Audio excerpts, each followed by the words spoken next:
Confissões de Santo Agostinho, parte 1. Prefácio.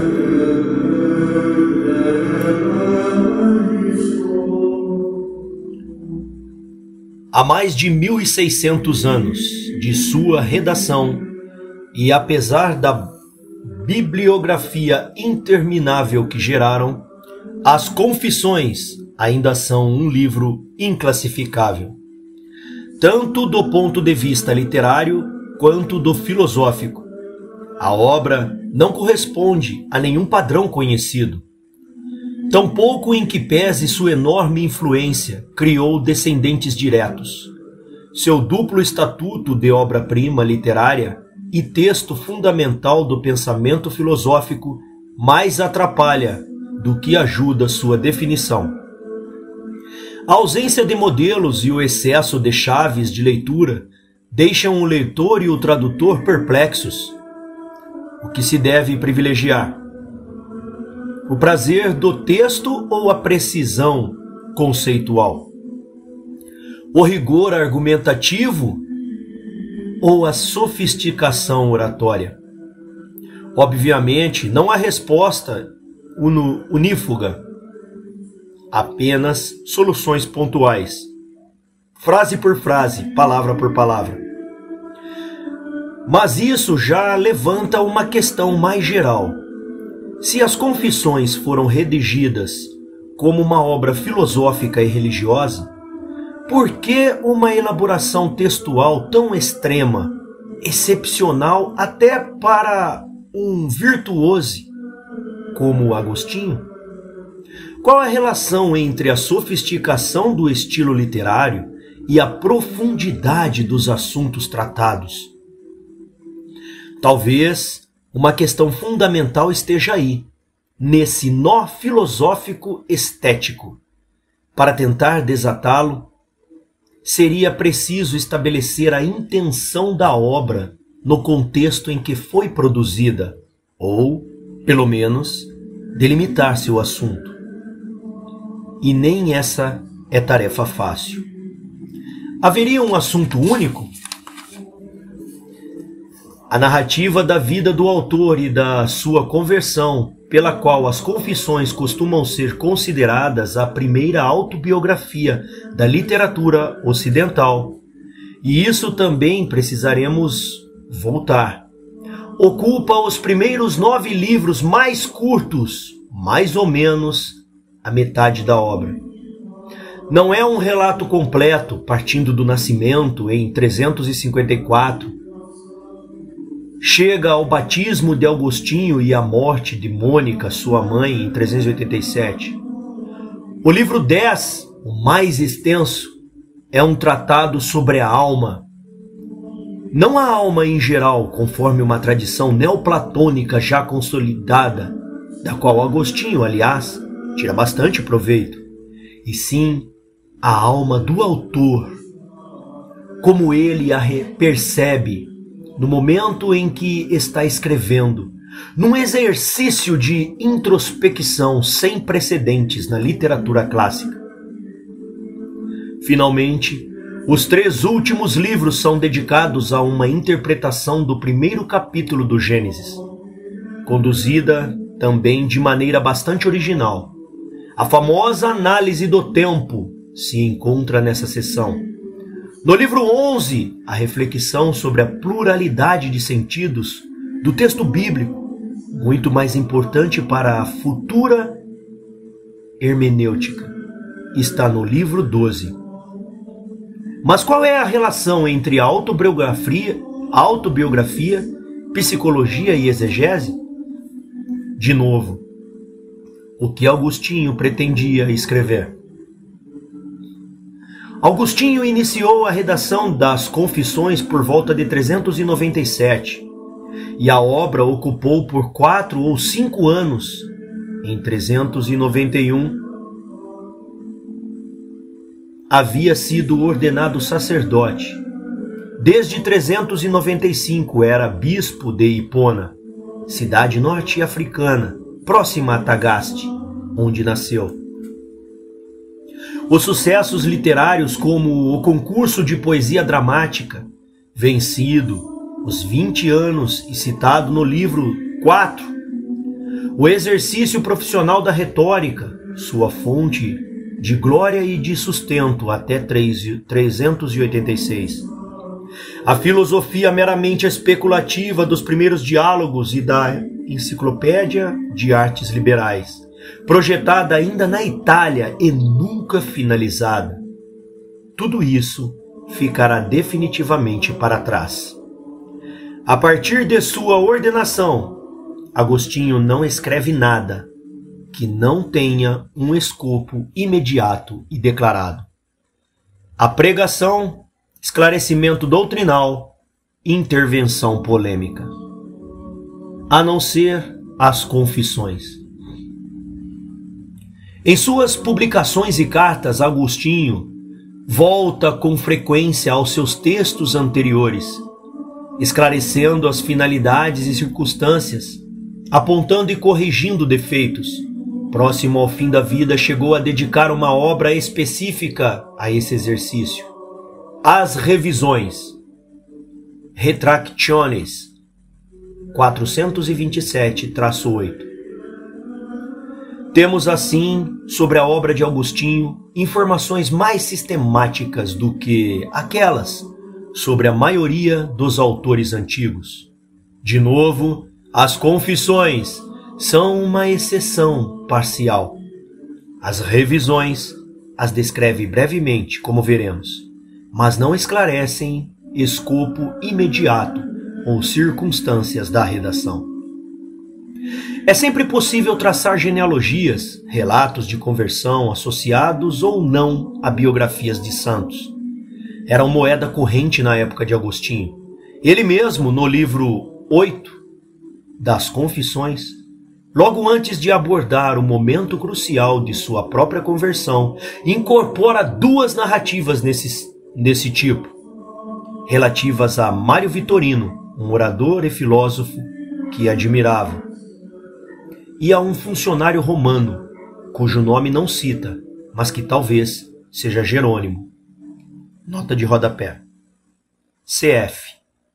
Pierre Courcelles, Recherches sur les Confessions de Saint-Augustin, Paris, Boucard, 1950, página 183. Fim da nota de rodapé. Numa carta de 395, um poeta cristão de muito prestígio, Paulino Nola, que colecionava textos desse gênero, solicitou um relato biográfico a Lípio, amigo e discípulo de Agostinho, que desempenha importante papel nas Confissões e que então era bispo de Cartago. Quem acabou redigindo e enviando a biografia de Alípio, afinal, foi Agostinho, como atesta uma carta dele a Paulino, Ep. 27. É possível que excertos dessa biografia tenham sido reutilizados nos capítulos do livro 6, que tratam justamente da juventude de Alípio, e em outros trechos das Confissões. Muitos comentadores consideram a biografia de Mônica, mãe de Agostinho, incluídas no livro 9, devedora de narrativa semelhante, e argumentam que seria improvável, ou mesmo descortês, Paulino não pedir também uma biografia do próprio Agostinho. Teria sido esse, portanto, o primeiro estímulo para a redação do texto. Mas pode-se encontrar outro motivo, este de natureza política. Na época, a Igreja africana era dilacerada pela disputa entre católicos e donatistas. O argumento central dos donatistas era a nulidade dos sacramentos ministrados por sacerdotes considerados impuros, porque manchados por alguma culpa grave. Coerentemente com esse princípio, costumavam rebatizar fiéis que se encontrassem nessas condições e chegaram a eleger seus próprios bispos, alternativos à hierarquia contaminada dos católicos. Agostinho era um dos sacerdotes cuja ordenação não teria valor, pois que ministrada por um bispo, Valério, que por sua vez fora batizado por um sacerdote que abjurara da fé católica durante a persecução de Diocleciano 80 anos antes. Na época em que Agostinho foi nomeado bispo, Hipona era uma cidade predominante donatista. O autor das Confissões teve um papel importante na disputa religiosa, que se prolongou por mais 10 anos. O argumento doutrinário utilizado por Agostinho, que se tornou padrão desde então, é que os sacramentos são concedidos por Deus e apenas ministrados pelo sacerdote. Este não passaria de um intermediário, e sua conduta, ainda que imoral, não invalidaria os sacramentos recebidos de boa fé. Mas o novo bispo de Hipona também carregava culpas pessoais a serem perdoadas. Sua juventude intelectual e existencialmente requieta era conhecida de todos. Quando deixou a África para tentar carreira em Roma, Agostinho era uma personalidade de destaque da seita maniqueísta, uma versão oriental do cristianismo, de origem persa, muito ativa na época, no norte da África. Voltando em 388, já católico, ascendeu rapidamente a cargos elevados na igreja, como lembramos há pouco. Para os mais ortodoxos, porém, continuava uma figura suspeita. Comentando o Salmo 36, versículos 39 a 40, a salvação dos justos vem de Javé, em sua fortaleza nos tempos de angústia, etc. Num sermão pronunciado em Cartago, em data ignorada, mas provavelmente antes ou durante da redação das Confissões. Agostinho se defende atacando. Seus pecados passados ele próprio os condena com mais veemência do que seus acusadores. As tentações presentes, só ele e Deus as conhecem. Não sabe se será salvo, mas confia na vontade de Deus e permanece na igreja. Já quem o acusa não conhece os próprios pecados e se afasta da igreja por causa do comportamento, real ou presumido, de alguns homens. Ainda deposita suas esperanças nos homens e não na verdade que a igreja veicula. Nota de rodapé. Comentário ao Salmo 36, discurso 3, 19 a 20. Fim da nota de rodapé. Ao relembrar os pecados passados e reconhecer as tentações presentes no comentário do Salmo 36, Agostinho adota uma postura e uma abordagem muito semelhante àquelas desenvolvidas nas Confissões, tanto nos livros biográficos quanto na análise das tentações presentes, que ocupa a segunda parte do livro 10. De resto, o próprio Agostinho, em muitos trechos da obra, ao se dirigir aos seus possíveis leitores, parece visar, entre eles, seus detratores donatistas. No início do livro 10, por exemplo, estabelece-se assim um elo significativo, salientado por muitos comentadores. Nota de rodapé. CF. A introdução de A. Solignac, na edição das Confissões da Bibliothèque Augustinienne, tradução E.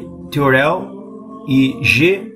Boisseau, Paris, Desclée de Brouwer, 1969, primeiro volume, páginas 29 a 31. Fim da nota de rodapé. Entre a obra-prima de Agostinho e as diatribes religiosas em meio às quais foi composta. A encomenda de Paulino e as exigências da diatribe donatista, ainda que tenha sido o estopim das confissões, certamente não as justificam. Relatos de conversão não requerem um nível tão elevado de complexidade filosófica, elaboração compositiva e ousadia estilística. E certamente não se trata de um panfleto de polêmica religiosa. Nenhum precedente levantado pelos pesquisadores ameaça a originalidade da obra. Existiria ainda outro motor para a elaboração das confissões, este de natureza doutrinária e teórica. Em opúsculo enviado a Simpliciano, sucessor de Ambrósio na cátedra episcopal de Milão e íntimo de Agostinho desde sua estadia na cidade, ver livro 8, cuja data se costuma fixar em 397, pouco antes ou contemporaneamente ao início da redação de sua obra-prima. O recém-empossado bispo de Hipona começa a desenvolver uma célebre doutrina da predestinação. Nota de rodapé. Santo Agostinho, a Simpliciano, sobre questões diversas. De diversis quaestionibus ad Simplicianum Libri 2. Livro 2, questão 2. Fim da nota de rodapé. Como se sabe, esta postula que não apenas nossa salvação ou danação, mas também nossa própria boa ou má vontade seria predeterminadas pela vontade de Deus. E que, no entanto, a responsabilidade pelo pecado deve ser atribuída não a Deus, mas ao homem, porque nossa vontade, ainda que predeterminada, pertence a nós e nos qualifica. É uma das teses mais radicais e polêmicas da história da Igreja, geradora de discussões acirradas, já na época de Agostinho, que precisou enfrentar a tese oposta de Pelágio. A doutrina da predeterminação permeia as confissões. Basta ler o relato da conversão no livro 8 para perceber que, para Agostinho, toda decisão é dádiva. Aliás, todo o conjunto autobiográfico pode ser lido no duplo registro de pecado que afasta Agostinho de Deus e da providência divina, que dentro do próprio pecado traça o caminho da reconciliação, como se fossem dois os narradores a construir independentemente a mesma trama, mas em sentidos opostos. A primeira parte do livro 10 também mostra como toda busca de interioridade resvala necessariamente na transcendência. O homem só se define a si mesmo ao se definir em relação a Deus. E os livros finais, analisando o Gênesis, fornecem um modelo de ação divina no mundo. Mesmo assim, parece improvável que Agostinho pensasse as confissões como uma espécie de demonstração factual da doutrina que estava elaborando. Quase um estudo de caso. Sem dúvida, a doutrina da predestinação condicionou o modo como as confissões foram pensadas e escritas, mas não é seu assunto. Enfim, todas as observações, de certo, contribuem significativamente para a compreensão dos textos, mas não dizem, afinal, do que ele trata. Somos então relançados à obra e à sua gênese e às suas estruturas internas. Em outras palavras, voltamos à relação fundamental entre reflexão filosófica, gênero e estilo literário. Ainda que lacônico, o texto das revisões nos fornece duas indicações importantes. Em primeiro lugar, Agostinho afirma que as confissões louvam a Deus por minhas ações boas e más, e incitam a dirigir a inteligência e o afeto humanos para Deus, e também que, enquanto isso, interium, no que me diz respeito, quod ad me atinet, lhe proporcionaram o mesmo efeito ao escrever, e ainda lhe proporcionaram o mesmo ao ler.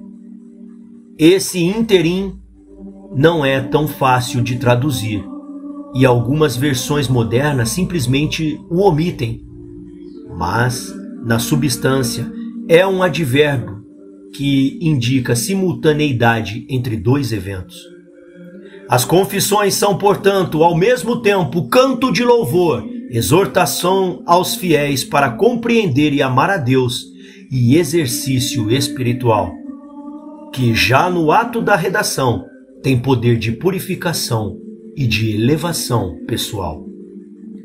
Se, porém, as confissões são um canto de louvor, certamente o são num sentido muito amplo e peculiar.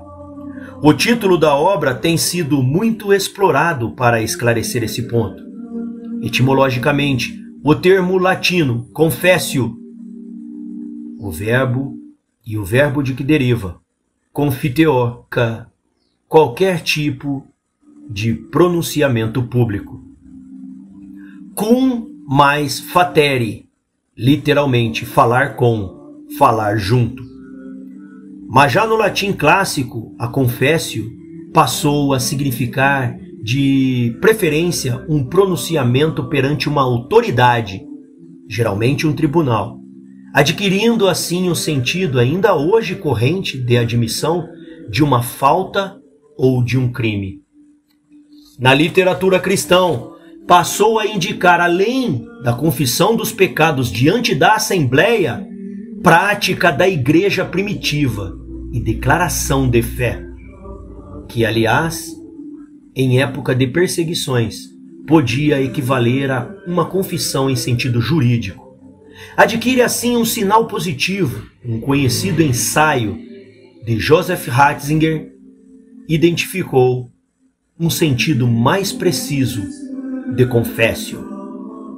Nota de rodapé em Joseph Ratzinger. Originalité et tradition dans le concept augustinien de confession. Em Revue des Estudes Augustiniennes, 1957, terceiro volume, páginas 375-92. Fim da nota de rodapé. Tradução de um termo mais abrangente da Bíblia grega, exomologesis, que significa tanto confissão quanto agradecimento. Remete a uma forma literária judaica, indicando o discurso composto tanto para reconhecer os próprios pecados quanto para louvar a Deus por sua clemência. O livro dos Salmos oferece vasto repertório de composições desse tipo. Nos comentários aos Salmos, em que interpreta cada verso do texto bíblico, Agostinho salienta repetidas vezes esse significado. Por exemplo, no comentário ao Salmo 29, versículo 10. Por acaso o pó confessará a ti, ou anunciará a tua verdade? A confissão é dupla, dos pecados e de louvor. Estando mal, confessemos nossos pecados entre os sofrimentos. Estando bem, confessemos o louvor a Deus na exultação da justiça. Mas não fiquemos sem confissão. Ou do Salmo 94, versículo 2. Entremos em sua presença na confissão.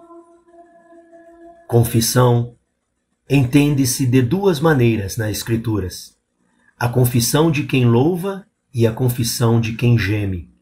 A confissão de quem louva pertence à glória de quem é louvado. A confissão de quem geme, à penitência daquele que confessa. Existem muitas outras passagens como esta nos comentários, sugerindo que as confissões devam ser lidas como uma alternância entre os dois tipos de confessio. Nota de rodapé. Entre outras, 117, 1, 137, 2, 141, 19, 143, 13. Fim das notas de rodapé. O louvor a Deus num estilo elevado, inspirado nos Salmos, e a confissão dos pecados num tom mais amplo e prosaico. As reflexões sobre os mistérios divinos também caberiam no segundo tipo, visto que comportam o reconhecimento da fraqueza da mente humana frente às realidades supremas, como o próprio Agostinho salienta, sobretudo nos últimos livros. A edição francesa da Bibliothèque Augustinienne acentua esse dualismo ao traduzir os segmentos laudatórios em versos livres, os narrativos argumentativos em prosa. Do ponto de vista estilístico, o recurso se justifica pelo uso em muitos trechos das confissões da assim chamada prosa rítmica, caracterizada por regularidades e simetrias acentuadas na construção das frases e na distribuição dos acentos, próximas ao que hoje entendemos como poesia. Vale lembrar, no entanto, que na época a prosa rítmica era um recurso oratório, que o próprio Agostinho justifica em A Instrução Cristã, livro 4, e não poético. De um modo geral, a solução adotada pelos tradutores de Bibliothèque Augustinienne acerta ao marcar os constantes saltos de registros que caracterizam o estilo das confissões, mas talvez polarize excessivamente uma escrita muito complexa e nuançada. Do ponto de vista conceitual, a delimitação das partes de louvor e confissão, no sentido moderno, implicando a simples justaposição de dois significados, não renunciaria, cedo demais, a encontrar um sentido unitário mais profundo? Não reduziria a questão no limite ao plano superficial de uma mera homonímia? Em 1949, 8 anos antes do ensaio de Ratzinger, um padre flamengo, Melchior Verhaegen, publicou um estudo que teve repercussão notável. Nota de rodapé. Eloquentia pedisequa. Observations sur le style des confessions de Saint Augustin. Nijmegen, Decker e Van der Vegt, 1949-8. A Ordem 2, 12, 35-13, 40. Retomando livremente um modelo ciceroniano. República 3, 2. Fim da nota de rodapé. Verhaegen se propunha a demonstrar a influência da prosa bíblica na construção frasal das confissões, sobretudo no uso sistemático da parataxe, uma questão extremamente linguística e literária, portanto.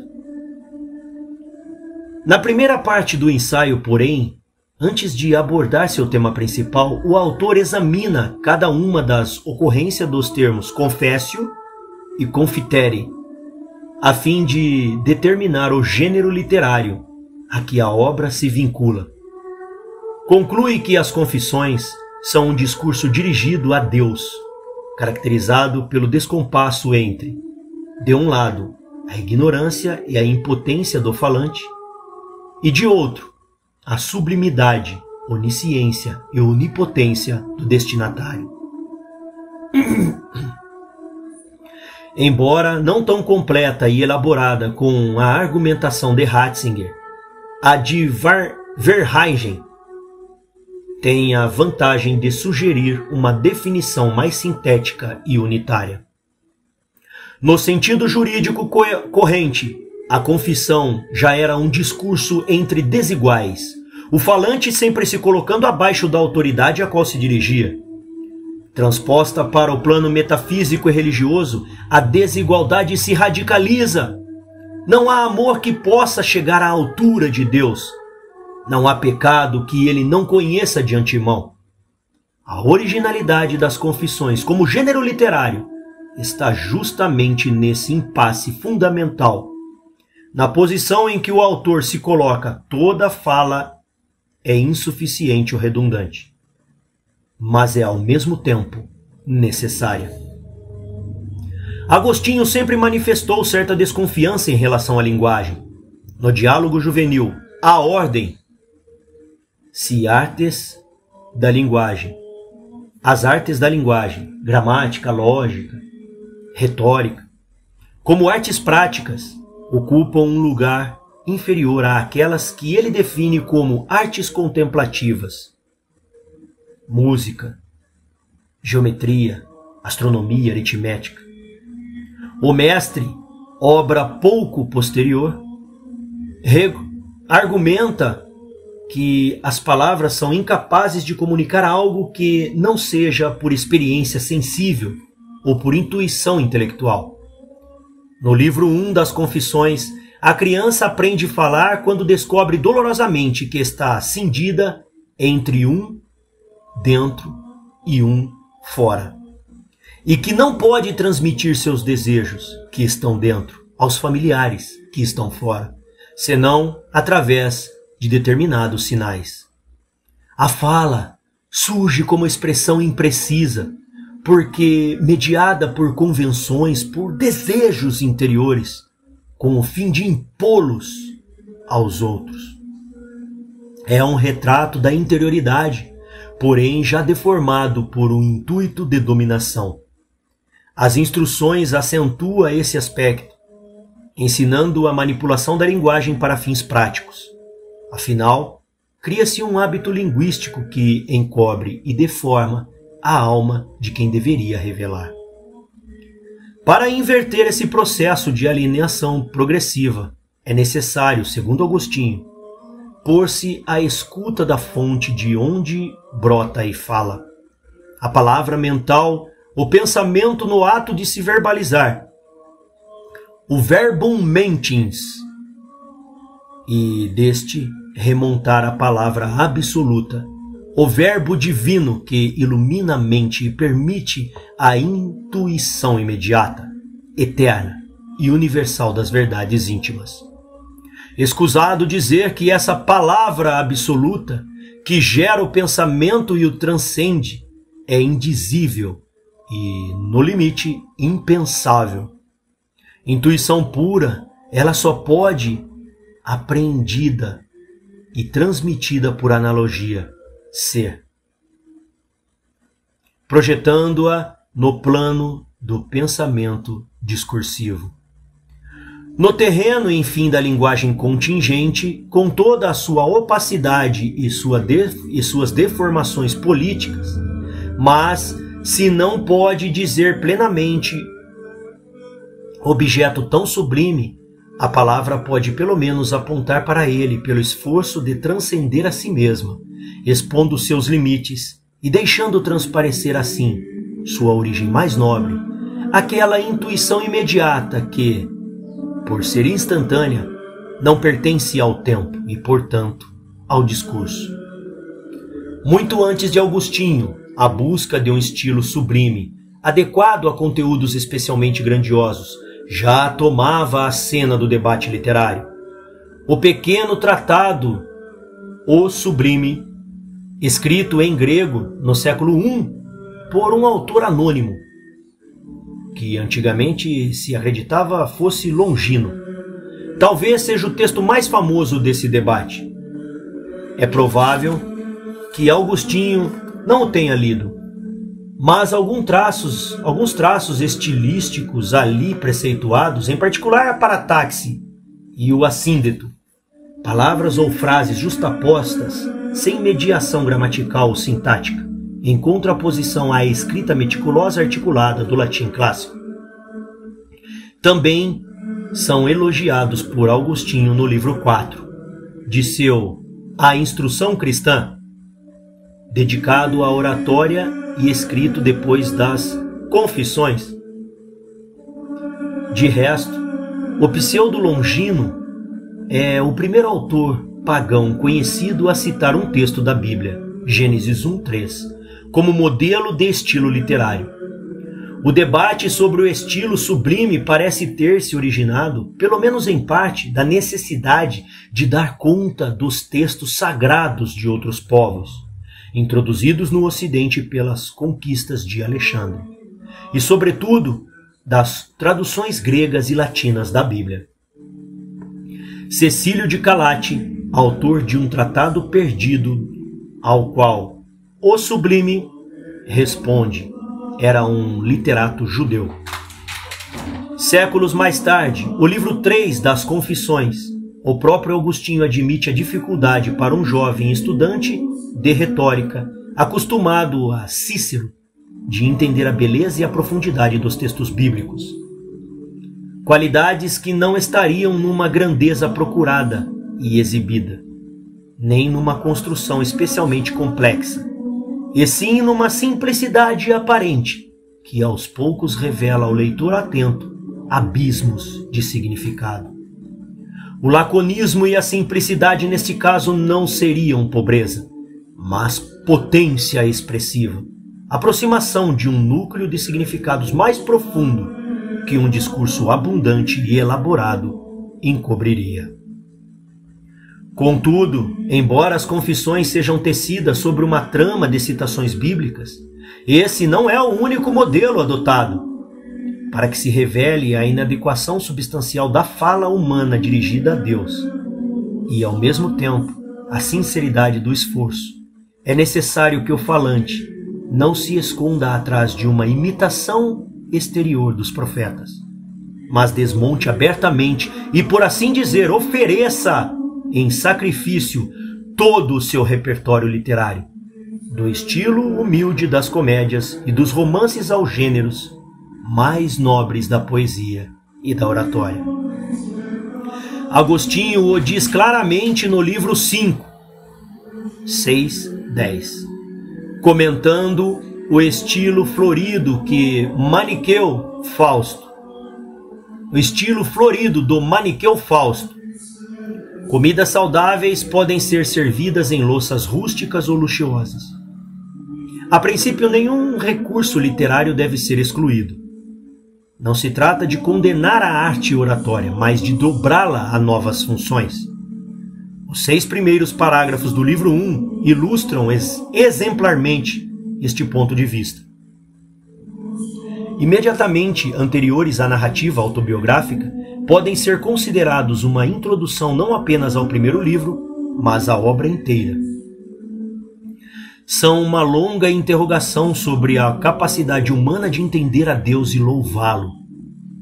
Para estruturar a questão, Agostinho recorre a um modelo retórico bem conhecido, o elogio ou panegírico, o gênero mais prestigiado da oratória da época.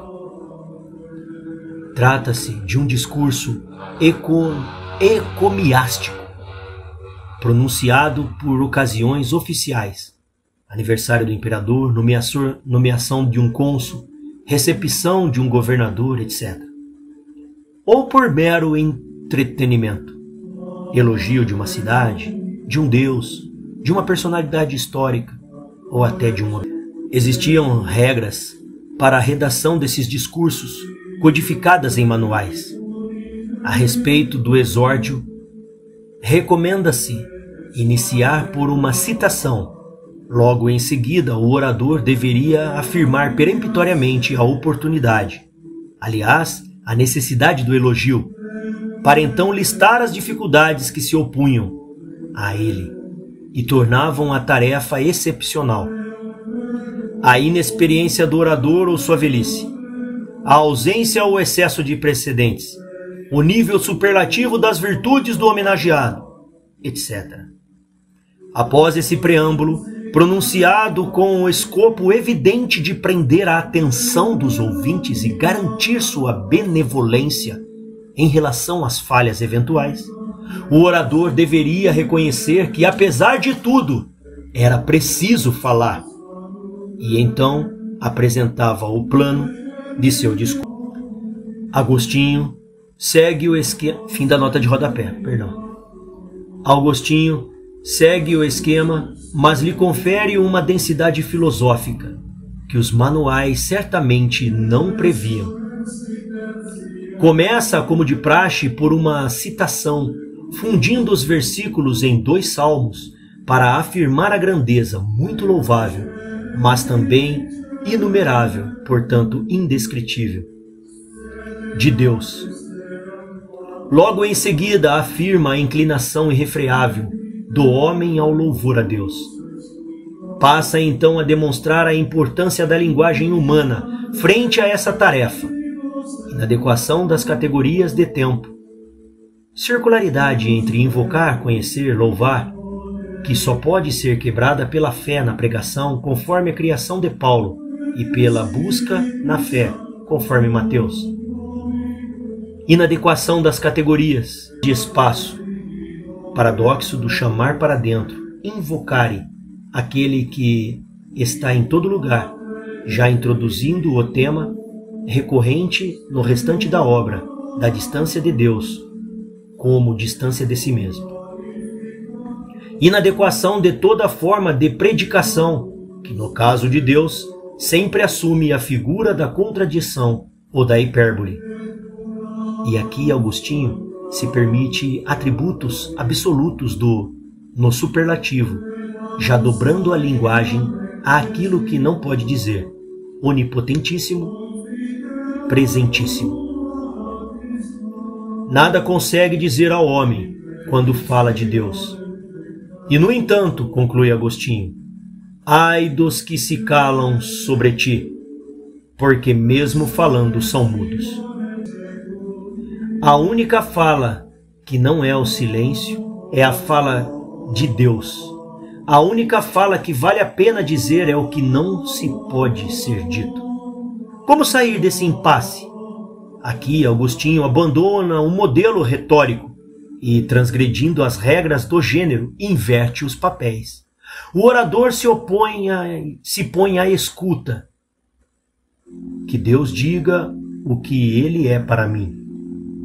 Conceitualmente, mais uma vez, não é uma novidade absoluta.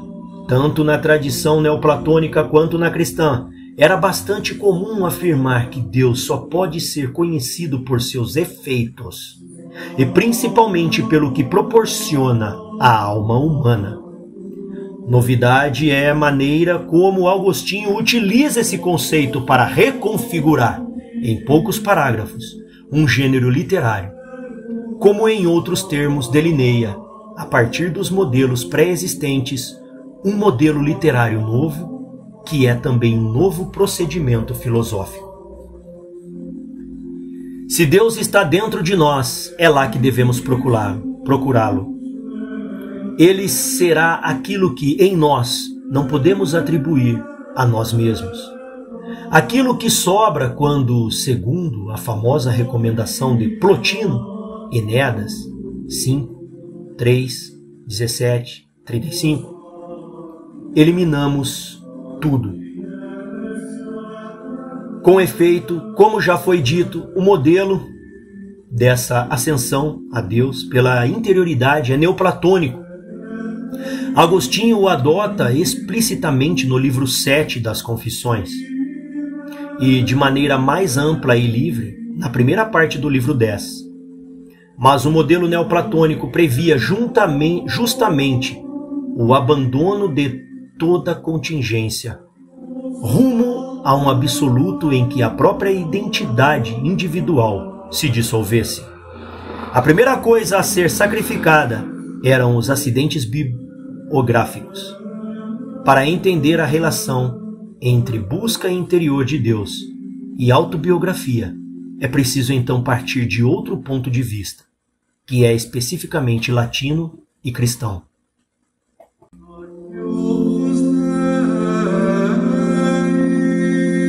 Confissões de Santo Agostinho. Prefácio, continuação. Para a filosofia grega, a história era uma arte, hoje diríamos um gênero literário, e não uma ciência. Ciência era possível apenas sobre o que é universal, eterno, necessário. A história, ao contrário, como também a medicina, trata do que é contingente, em termos aristotélicos, daquilo que poderia ser diferente. A modalidade que lhe corresponde não é o conhecimento científico, mas a opinião. É verdade que na época romana surgiu o gênero da história universal, praticado por escritores na tendência estoica e já caracterizado por certo finalismo. Nessas narrativas, a história do mundo demonstraria uma progressiva racionalização das relações humanas, culminando, como era de se esperar, com o domínio universal romano. As histórias de Políbio são um modelo do gênero. Os estoicos foram também os primeiros a elaborar o conceito de providência, pronoia, um desenho pré-estabelecido inscrito na razão universal, que é a estrutura do mundo e regula todos os acontecimentos, por ínfimos que sejam. Se há uma providência, uma história também é necessária. Para os estoicos, tudo que existe é corpo, e a razão é imanente ao mundo. Portanto, não há metafísica. O cristianismo antigo é platônico. Para ele, a razão que governa o mundo é transcendente. Mas essa racionalidade já não é apenas no mundo das ideias, que exclui a contingência. Ela se manifesta pela ação de Deus na história e é revelada pela profecia. O grande desafio do cristianismo nos primeiros séculos foi conciliar a metafísica e a história providencial. Em termos cristãos, economia. A própria discussão sobre a Trindade, preocupação predominante dos primeiros concílios, poderia ser facilmente reduzida às tríades platônicas, que lhe serviram de modelo, não fosse indissociável do mistério econômico da encarnação. A história, contudo, não é objeto da ciência no sentido clássico, não pode ser abordada por um procedimento dialético-dedutivos, que não deixem margens a erros. Tampouco é mera opinião. É um processo constante de interpretação que a própria história se encarrega de esclarecer progressivamente, confirmando as profecias e revelando as finalidades ocultas dos acontecimentos. Em A Verdadeira Religião, obra anterior de As Confissões, Agostinho observara: a divina providência, portanto, delibera não apenas a respeito dos homens singulares, como que privadamente, mas também do gênero humano em geral, publicamente. O que Deus faz para os homens singulares, o sabe Deus que faz, e aqueles para os quais é feito. O que faz para o gênero humano, quis que fosse confiado à história e à profecia. Os dois níveis de intervenção divina, percurso individual e história universal, justificam a estrutura em duas partes das confissões. O célebre parágrafo 38 do livro 11 introduz uma relação mais sutil. A história, ou qualquer história, é como uma melodia que revela sua forma progressivamente, na medida em que é executada. Parece-me necessário citá-lo na íntegra. Estou prestes a cantar uma canção que conheço. Antes de começar, minha espera se estende sobre a totalidade dela, mas depois de começar, tudo o que transfiro dela para o passado se estende também em minha memória. E a vida desta minha atividade se distende entre a memória do que cantei e a espera do que vou cantar. Minha atenção, porém, está no presente, e é ela que traz o que era futuro para o passado. E quanto mais avanço e avanço, mais a espera se encurta e a memória se alonga, até que toda a espera se esgote, quando a ação inteira for concluída e transferida para a memória. E o que acontece para toda a canção vale também para cada parte dela e cada sílaba dela, e também para toda a ação mais longa, de que talvez aquela canção seja uma parte, e também para a vida inteira de um homem, cujas partes são as ações do homem, e também para toda a história dos filhos dos homens, cujas partes são todas as vidas dos homens. Nesse trecho, a história individual já não é contraposta à universal, mas está implicada nela. Explica-se melhor assim a trama das citações bíblicas que perpassa o texto das Confissões. Não é mero recurso estilístico a história universal no início ao fim, do Gênesis ao Apocalipse. Está contada nas Escrituras, e dentro dela a história de cada um. Não porque as vidas individuais repitam a exaustão um roteiro pré-fixado, mas porque as Escrituras, em sua riqueza inesgotável de significados, em seus abismos, contêm todas as narrativas possíveis. E porque todas as narrativas são, no fundo, uma só, a da vontade divina que as Escrituras revelam. O procedimento fundamental será então o do centão, montagem e fragmentos escriturais que produz novos significados, modifica ou reforça os antigos. Da justificativa de Agostinho, desenvolve o livro 12. É que nem sempre o significado do texto se esgota na intenção original do autor, ainda mais quando atrás de um autor humano há a inspiração divina. Moisés não sabia que a terra firme de seu Gênesis iria mais tarde significar a igreja. Tampouco o salmista, ao compor seus versos, tinha conhecimento de que a vida de Agostinho estava escrita neles. No entanto, está lá, e redigir sua própria biografia significa para Agostinho reordenar, comentar e interpretar uma narrativa já presente no texto bíblico. A postura de escuta que, como vimos, o autor assume no começo da obra tem também esse sentido. Agostinho não constrói uma história, a encontra já escrita. Nota de rodapé. Entre os autores recentes, Jean-Luc Marion tem insistido especialmente sobre este ponto. Ver Aulier de Soie, L'Approche de Saint-Augustin, Paris, PUF, 2008, capítulo 1. Fim da nota de rodapé. É por essa via que é preciso abordar a originalidade das Confissões como autobiografia. Agostinho não é o primeiro a narrar a própria vida. Imperadores, militares, políticos nos deixaram os relatos de suas ações. As Resgeste, literalmente, coisas feitas.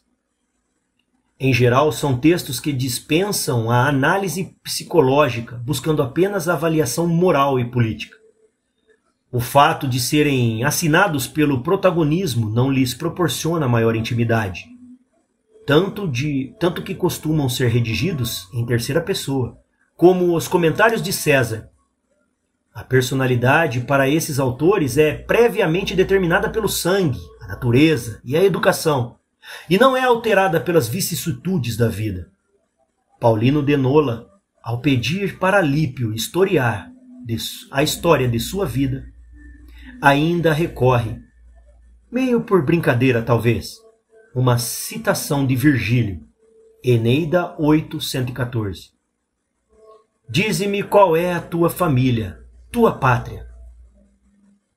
Por outro lado, como vimos, surgem na antiguidade tardia relatos de conversão, não apenas de cristãos, mas também de pagãos, como a conversão do cabo de Ísis, que encerra o asno de couro de Apuleio. Em sentido amplo, esses textos se inscrevem no gênero dos relatos de cura, em que se agradece a um deus, normalmente Asclépio, no caso das doenças físicas, por ter curado algum defeito do corpo ou da alma. Os discursos sagrados de Hélio Aristides, retórico do grego do século II, são o exemplo mais famoso. Nos dois casos, trata-se de uma transformação profunda que, graças a uma intervenção divina, restitui à alma e ou ao corpo sua integridade. O eu biográfico em sentido moderno, personalidade singular, que passa por um processo de formação, não é um conceito antigo. Quando surge no final da antiguidade, é no registro da doença. Agostinho retoma esse modelo e desenvolve até a extensão de uma vida, como se a vida fosse a doença da qual é necessário sarar. Pode fazê-lo porque sua concepção econômica, providencial, da história é mais abrangente e complexa do que aquela de seus predecessores. Com efeito, as confissões são também res getae, relato ou prestação de contas de ações realizadas. Mas é uma res getae muito peculiar, porque nela as ações são determinadas não por uma causa eficiente, a personalidade definida do autor, mas por uma causa final, o desenho providencial que o protagonista ignora e o narrador só pode decifrar a posteriori. Daí o movimento característico em espiral da narrativa biográfica, marcada, como já notou Jean Guiton, pelo descompasso entre progresso intelectual e progresso moral.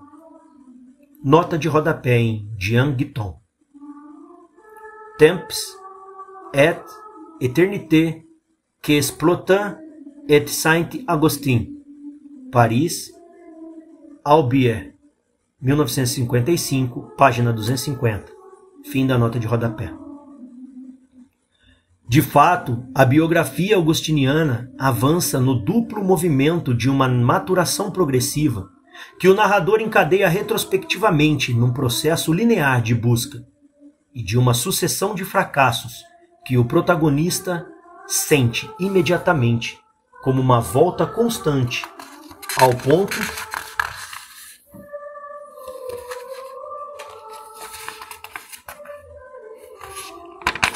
de partida, mas que na realidade marcam um aprofundamento contínuo, decepção com retórica, decepção com a primeira conversão ao maniqueísmo, decepção com a filosofia, decepção com uma segunda conversão, meramente intelectual, ao catolicismo neoplatizante do Círculo de Ambrósio de Milão.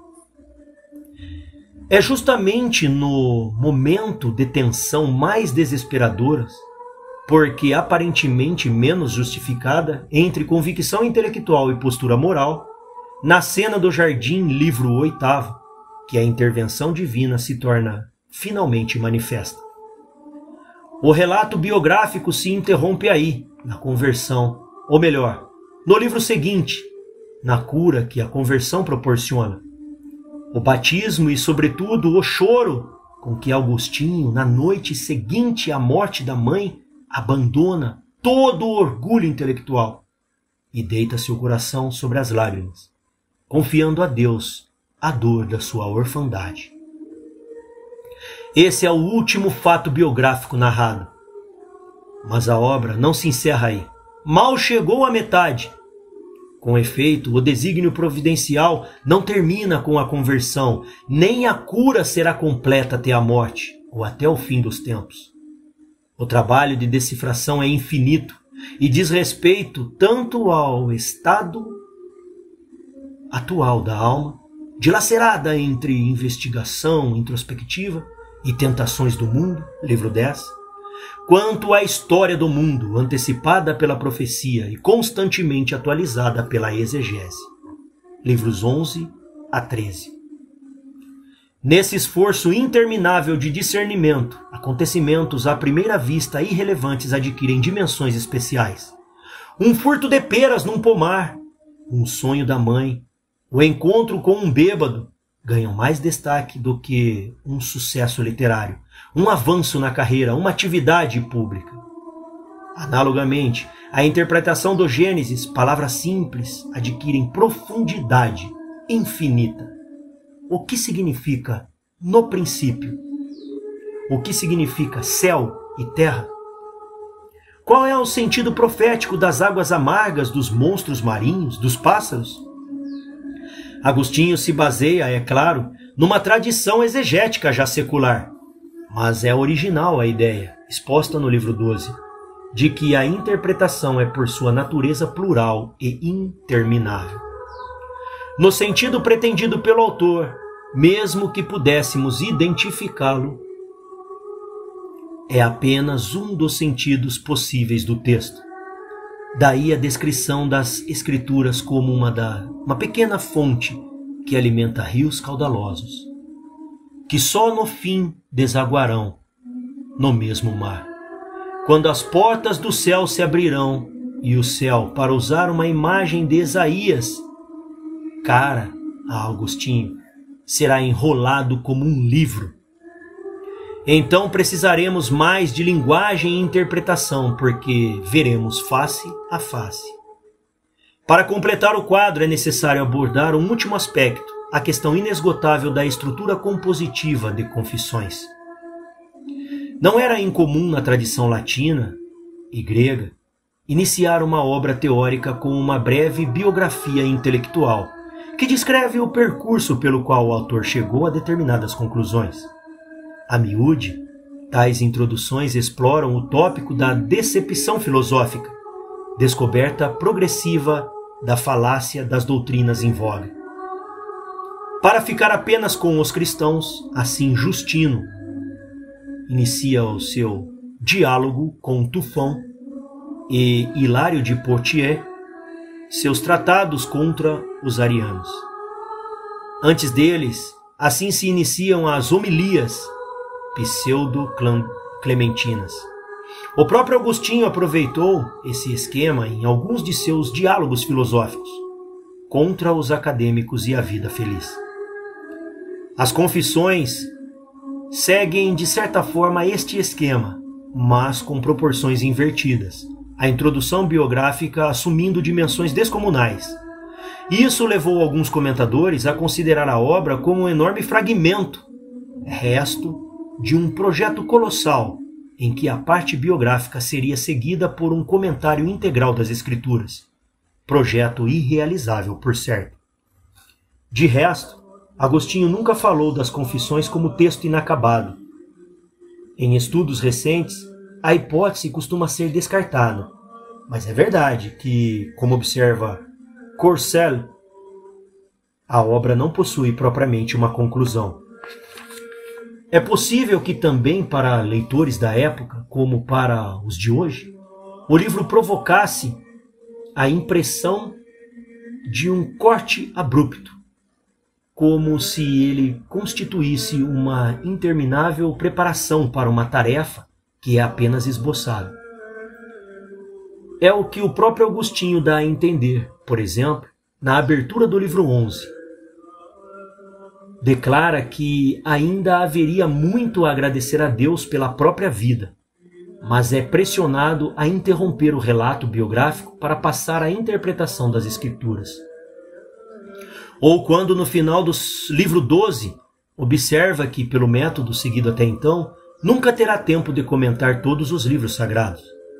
Ele queria realmente comentar todas as Escrituras numa única obra? Ou a urgência, a falta de tempo, se refere a uma vida inteira?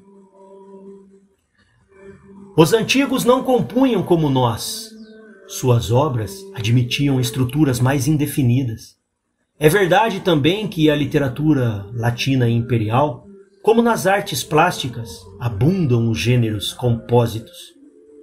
Do Satiricon de Petrônio às Núpcias de Mercúrio e filosofia Marciano Capella, a filologia de Marciano Capella, conterrâneo e contemporâneo de Agostinho. Mas os gêneros compósitos ainda são gêneros, enquanto uma instrução tão esdrúxula como a das Confissões parece única, inclusive entre as obras do próprio bispo de Hipona. E não adianta recorrer ao antigo argumento de que Henri Irénée Marois ainda utilizou na primeira edição de seu Saint-Augustin et la fin de la culture antique, embora se retrate nas edições posteriores. Não adianta recorrer ao antigo argumento de que Agostinho compunha mal. A assimetria, ao contrário, só pode ser proposital, mais um malabarismo de literato filosófico. Os trechos a que me referi pouco acima, mais do que exclamações espontâneas, são instrumentos retóricos que preparam o desfecho ou a falta de desfecho. Toda a última parte da obra é costurada pela angústia da insuficiência.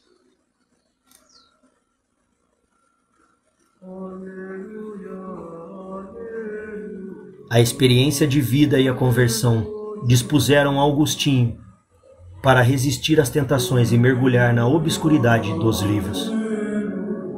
Mas não lhe garantem o êxito. A tarefa é infinita. As confissões não podem ser concluídas, só interrompidas. Enquanto o exercício de compreensão em ato, não podem se inscrever num gênero ou num estilo que a definiriam previamente, embora lancem mão de todos os estilos e gêneros.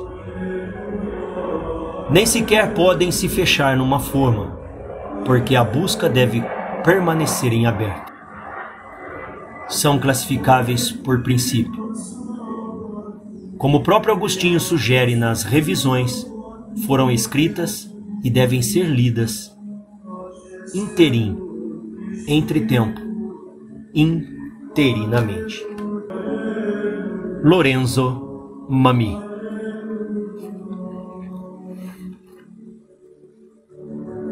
Maria,